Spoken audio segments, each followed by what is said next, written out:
Hallo, soy Uriol Simó, director del departamento LGTBI de Generación O2 y grabando para Geo2 TV desde las oficinas en Barcelona, quiero dar la bienvenida a mi programa Public Policy, un nuevo formato de entrevistas sobre la agenda política del hoy y el análisis pormenorizado de los acontecimientos. Un espacio donde los temas se abordan con datos, se emplea el análisis comparativo y se apuesta por un modelo crítico alejado del sensacionalismo periodístico de nuestros días. En esta primera entrega analizaremos el estado de la LGTBI-fobia tanto en España como en el mundo, las políticas públicas en materia de libertad y diversidad sexual, así como esas pequeñas contradicciones, tanto locales como internacionales, que protagonizan la agenda política del hoy.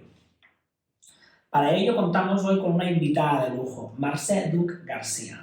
Entre otros estudios, Mercè es técnica superior en integración social, además de politóloga por la Universidad de Barcelona, con experiencia en consultoría tanto para administraciones públicas como para empresas privadas. Su investigación se centra en el concepto de la interseccionalidad como un elemento disruptivo en el análisis de la calidad de las políticas públicas, además de la importancia que hay que darle a la formación continuada para hacer un cambio social efectivo. Buenas tardes, Mercè, ¿cómo te encuentras? Pues muy bien, la verdad, estar aquí contigo. Bueno, el placer es mío porque es mi primera entrevista, así que espero que te lo pases muy bien. Te voy a hacer la primera pregunta. ¿Crees que el desarrollo de lo que entendemos como este conjunto de derechos y libertades asociados a la diversidad sexual se ha afianzado en nuestro país o, por el contrario, deberíamos temer de estos retrocesos en materia legal? Me atrevería a decir que afianzado como tal, no. Si bien es cierto, hemos progresado mucho a nivel legislativo en nuestro país. Es uno de los pioneros en Europa a nivel de materia legal que protege los derechos de las personas LGTBI, pero todavía nos falta mucho por recorrer. Ejemplo es el de las dos proposiciones de ley que existen actualmente, ¿no? Y que están en debate. Una sería la proposición de ley de protección de los derechos LGTBI como tal, a nivel global, ¿no? O sea, es general. Y la otra sería la proposición de ley de la ley trans. Entonces podríamos decir que afianzarse como tal, no. Vale, dejando de lado la materia legislativa, en el ámbito social, te vuelvo a hacer la pregunta. ¿Crees que avanzamos o por el contrario retrocederíamos? Si nos fijamos en los informes, tanto a nivel estatal, que tendríamos el informe de delitos de odio hecho por el Gobierno de España, concretamente el Ministerio del Interior, este último del 2020, podríamos ver que existe un aumento en el registro de delitos de odio debido a la orientación sexual y expresión o identidad de género, y este aumento es de un 7,5%. Y si nos fijamos a nivel autonómico, también existe un aumento. Este es mayor, incluso llegando casi al 20%, ¿no? Y claro, aquí yo te diría que es preocupante, estos datos son preocupantes. Vale, y sin quitar hierro al asunto y sin menospreciar los datos, ¿crees que las razones como el aumento de la visibilidad o las formas de analizar los datos de forma más amplia, más transparente, puede ser también un factor en el aumento de estas agresiones registradas? Sí, es un factor, pero no el único factor, ya que, por ejemplo, como se dice en el último informe del Observatorio en contra de la homofobia, aquí en Cataluña, la mayoría de incidencias no fueron denunciadas. Por tanto, sí se registran, pero no son denunciadas. Entonces, podríamos tener como hipótesis esto que dices, pero tendríamos que observar mejor. Mercè, esta segunda pregunta tiene que ver con uno de tus artículos que escribiste en la revista Macles, en una de tus colaboraciones, y tiene que ver con el tema de la importancia de la terminología. En este artículo tú mencionas que la terminología o la descripción de colectivo LGTBI puede que no sea la más correcta, y mencionas el concepto del conglomerado. ¿Por qué? Considero que conglomerado define mejor lo que sería el grupo de personas LGTBI. Porque cuando hablamos de un conglomerado, hablamos de un conjunto de personas que tienen un fin común, que sería la normalización y no estigmatización de sus necesidades, o sea, de su situación, y en cambio a nivel individual tienen necesidades diferentes. Explico. Sería pues, una persona que es un hombre homosexual, no tiene las mismas necesidades que una mujer lesbiana o una persona trans o intersexual o bisexual. Es diferente. Entonces, por eso que me refiero al término conglomerado. Suena interesante y además lógico. Mi tercera pregunta tiene que ver con, si esto que acabas de comentar tiene que ver con el concepto de la interseccionalidad y que nos expliques un poco a todos qué significa este concepto tan innovador. La interseccionalidad es una forma de análisis de las desigualdades. Por tanto, podríamos decir que tendría que ver si estamos hablando de las desigualdades entre las personas del grupo. Pero si no, y hablamos solo de nomenclatura, no tiene que ver. Entonces, volviendo al tema de la interseccionalidad, al ser una forma de análisis muy innovadora, porque realmente se lleva desarrollando desde principios de los 90. Por lo tanto, podríamos decir que es un paradigma que aún está por desarrollar Sí. y afianzar. Sí, es más, yo me refiero a paradigma. Hay otras personas que ya denominan que es una teoría, pero para mí es un paradigma porque todavía no, debido a las dificultades que conlleva el estudio de las desigualdades sociales a partir de la interseccionalidad, que entre ellas se encuentra, pues una de las grandes dificultades es la forma de cómo catalogamos las necesidades de cada persona, ¿no? A todo esto podríamos decir que eso, ¿no? Cuando hablamos de interseccionalidad hablamos de una persona que tiene diferentes aspectos, los cuales el conjunto hace que tenga una discriminación determinada, ¿no? O sea, esté discriminada por algo determinado, por tanto puede hacer que la desigualdad sea mayor o sea menor.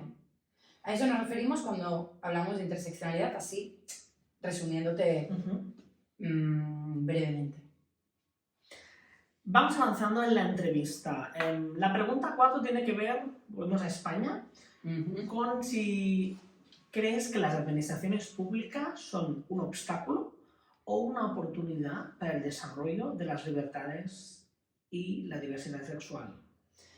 Bueno, en este caso yo te diría que depende. Pueden ser un obstáculo o bien pueden ser una oportunidad. Todo depende también de la forma en la que legislen y cómo implementen esa legislación, si realmente se lleva a cabo o no. Porque tú puedes hacer normas, pero luego no hacerles ni caso, ¿no? Entonces ahí está el problema. Un ejemplo sería la norma esta última aquí de la Generalitat de Cataluña, la 11/2014, que realmente no se ha desplegado hasta el día de hoy. Y existen diferentes planes intergubernamentales para aplicarla, pero no en el momento de, o sea, en el día a día, no lo ves. Estamos hablando de una ley que el gobierno en general dio un bombo muy grande, un bombo mediático político muy grande, pero los diferentes aspectos, como pueden ser la materia educativa o la materia judicial, apenas se han invertido en ellos o no se han desplegado esas promesas políticas que se hicieron al principio. Este sería un ejemplo en el cual pues es un palo en la rueda, por decirlo así. Te voy a preguntar sobre el concepto del pinkwashing. ¿Crees que existe una doble vara de medir cuando son las administraciones públicas o las empresas privadas las que realizan estas prácticas? ¿O crees que se critica desde la sociedad o desde los medios de comunicación con la misma dureza cuando es un gobierno o es una empresa que no hace? Bueno, antes de contestarte, por si no queda claro, me gustaría definir lo que es el pinkwashing. Por supuesto. Lo definiría, en el caso de las empresas privadas, el hecho de que esas empresas, por ejemplo, en el momento del Día del Orgullo, hacen mucho marketing relativo a las personas LGTBI, ¿no? Cambian sus envases, los logos, que ponen la bandera, otras banderas, y cambia mucho su imagen. Pero después, realmente, si tú observas bien las acciones de esta empresa, no hacen absolutamente nada por el grupo, ¿no? Por las personas LGTBI. Y a veces lo contrario. Entonces a eso nos referimos cuando hablamos de pinkwashing. Y entonces ahora, siguiendo con la pregunta, Tema administración pública, yo no diría administración pública, diría más bien partidos políticos. Ujú.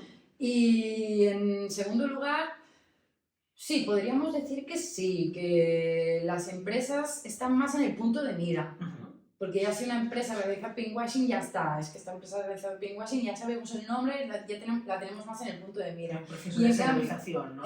efectivamente, sí. Y en cambio, en el tema de los partidos políticos, tienen como más posibilidades, tienen una banda más ancha para poder manipular el discurso, ¿no? Y entonces, yo diría a esta pregunta que sí. Ujú.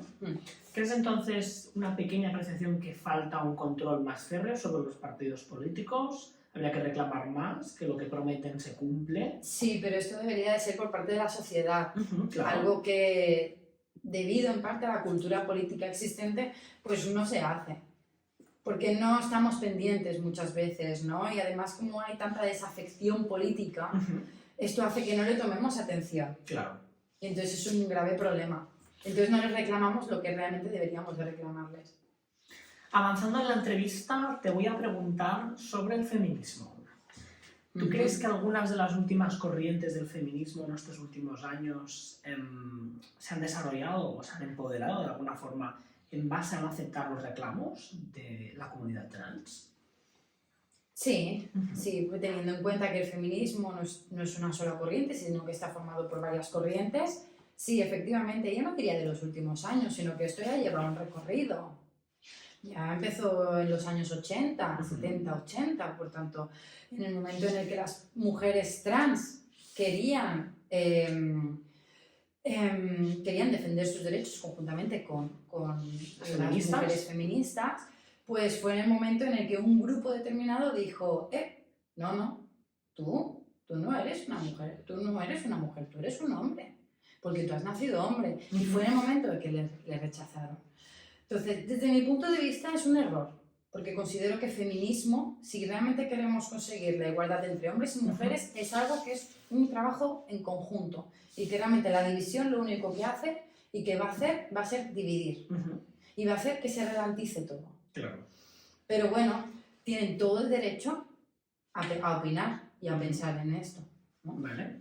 ¿Crees entonces que esta transversalidad que falta, que muchas veces algunos movimientos tienen su propio ego político o su ego social, es un palo en las ruedas, ¿no? En el desarrollo y en la profundización de que todo el mundo normalice la situación, tanto las necesidades de las personas trans como las personas bisexuales, ¿no? Sí, es el gran obstáculo que hay. Incluso si observamos las personas dentro del grupo LGTBIQ+. O sea, existen grandes y grandes debates y a veces por parte de ciertas personas poca aceptación por otras.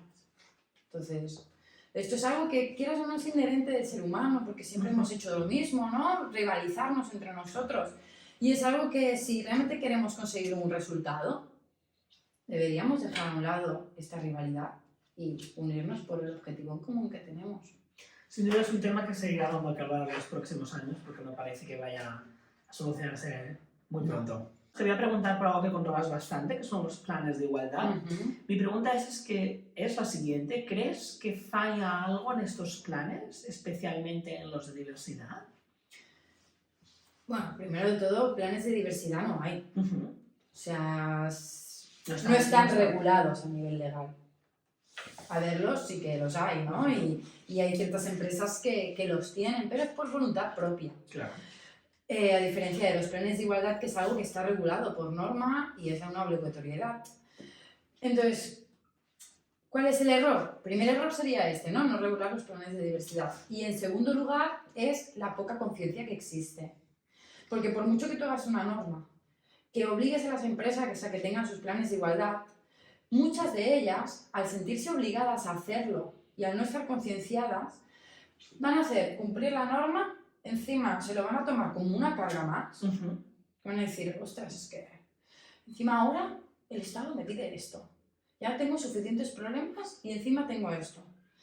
Y no le van a tomar la suficiente atención ni le van a dar la importancia que requiere debido a esta problemática. Entonces, ¿qué falta? Conciencia. Esta conciencia se consigue con formación, pero no una formación simple, no una formación de 20 horas y ya me olvido porque ya todas las personas trabajadoras de mi empresa han hecho este curso y ya está. No, se necesita una formación continua,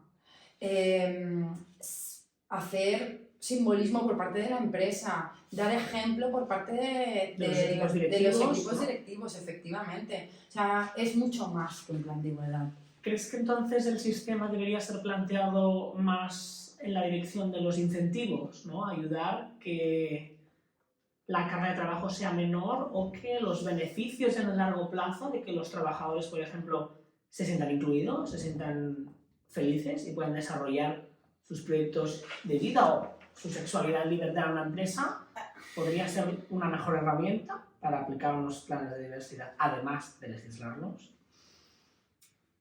Es una herramienta, pero no es la única. Es más, puede ser un arma de doble filo. ¿Por qué? Porque esos incentivos lo que pueden hacer es que vamos a cumplir los objetivos y ya está, es lo mismo que el plan de igualdad. Vamos a cumplir la norma y ya está. Realmente lo que hace falta es una concienciación y lo que hace falta es que la propia empresa vea los resultados que realmente da el hecho de ser diversa. Eso sería una observación de los casos de éxito, ¿no? Por decirlo así. Efectivamente. Bueno, Marcia, hemos llegado a la última pregunta. En esta te voy a pedir que hagas un ejercicio de abstracción, que nos olvidemos un poco de nuestras necesidades o nuestra realidad legislativa nacional, y te voy a preguntar sobre la comunidad internacional, ¿vale? La pregunta dice así: ¿en qué nivel de prioridad crees que se encuentran nuestros derechos o los derechos del colectivo y de las personas LGTBI en el ámbito de las relaciones internacionales? ¿Cómo es la situación más allá de nuestras fronteras? Bueno, pues aquí te puedo dar dos ejemplos y creo que ya podremos sacar conclusiones. El primero de todos es que solo 1/3 de los países miembros de las Naciones Unidas legislan para proteger los derechos de las personas LGTBI. Y en segundo lugar, los ODS, los Objetivos de Desarrollo Sostenible para la Agenda 2030, observamos que no existe ningún objetivo que sea específico para las personas LGTBI. Entonces ya tenemos dos claros ejemplos que dicen, bueno, que te dan a observar que no son prioritarios. ¿Podríamos entender entonces que hay un veto por parte de algunos países en esta formulación de objetivos sostenibles, pero que ni siquiera contemplan la diversidad sexual como algo a tener en cuenta en los próximos años? Sí, más bien porque la diversidad sexual y expresión de identidad de género es algo que es muy controvertido. Sin duda. Y muchos países no están dispuestos a incluirlo en su legislación, la protección de los derechos de estas personas. Esto me genera una pregunta. Sí que es cierto, por ejemplo, que en el ámbito de la legislación trans hay países, como pueden ser Irán, que tiene un proceso de asignación de género que más quisiera algunos países tener. Sí. Mientras, por otro lado, la legislación LGTBI es nula. A nivel de orientación sexual te refieres, ¿no? Sí. ¿Por qué crees que ocurre esto y existe esta disparidad entre los países? ¿Qué es lo que ocurre? Yo creo que es más bien por los intereses de cada país. Depende de sus propios intereses. Entonces, también depende de la cultura del país y en algunos lugares, como bien dices, que la orientación sexual está más penalizada que la identidad de género. Y esto ya forma parte de cada estado en concreto y de la sociedad de cada estado en concreto.